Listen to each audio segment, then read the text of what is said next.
চট্টগ্রামের একমাত্র দ্বীপ উপজেলা সন্দ্বীপে নতুন জেগে ওঠা চরাঞ্চলে বেড়েছে মহিষ পালন। এতে বাণিজ্যিকভাবে লাভবান হওয়ার আশা স্থানীয়দের। মহিষ পালনে সহযোগিতার কথা জানিয়েছেন উপজেলার প্রাণী সম্পদ বিভাগ। সন্দ্বীপ সংবাদদাতা অপু ইব্রাহিমের পাঠানো তথ্যছবিতে সৈয়দ সামেত আমানের রিপোর্ট।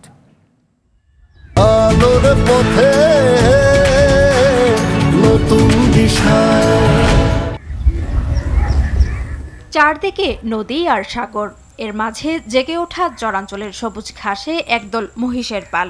বিস্তীর্ণ চরাঞ্চলে ঘাস ও লতাপাতা খেয়ে বেড়ে উঠছে তারা। উপজেলা প্রাণী সম্পদ বিভাগের তথ্য অনুযায়ী সন্দ্বীপে প্রায় ৭,০০০ মহিষ পালন করা হচ্ছে। প্রাকৃতিক খাবারের কারণে অল্প পুঁজিতেই মহিষ পালন সম্ভব হচ্ছে, তবে সরকারি সুযোগ সুবিধা না পাওয়ার অভিযোগ করেন স্থানীয়রা। কোনো সহযোগিতা করে না, ওষুধ দেওয়ার অনেক সমস্যা হয়ে যায়। ডাক্তার আসে হইসে নিয়ে যায়, ওই বিনা হইসে তো আর চিকিৎসা সরকারিভাবে কোনো সহযোগিতা পাইতেছি না। ঘূর্ণিঝড়ের সময় আমাদের এখানে তুফান বাতাস থাকতে পারে না, হয়তো কারো মহিষ জাগয় কিংবা গরু জাগয়। মহিষের দুধের পাশাপাশি দুধ থেকে তৈরি দইয়ের খ্যাতিও রয়েছে দেশ জুড়ে। তাছাড়া মাংস স্বাস্থ্যসম্মত হওয়ায় স্থানীয় দ্বীপের হাট বাজারে বেড়েছে মহিষের কদর।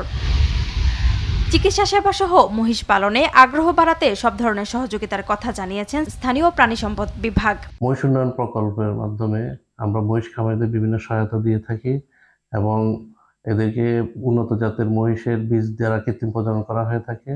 এর মাধ্যমে যে সকল মহিষ আসতেছে সেই মহিষগুলোর উৎপাদনশীলতা অনেক বেশি। বাণিজ্যিকভাবে মহিষ পালন বাড়লে খামারিরা লাভবান হওয়ার পাশাপাশি সমৃদ্ধ হবে দেশের অর্থনীতি।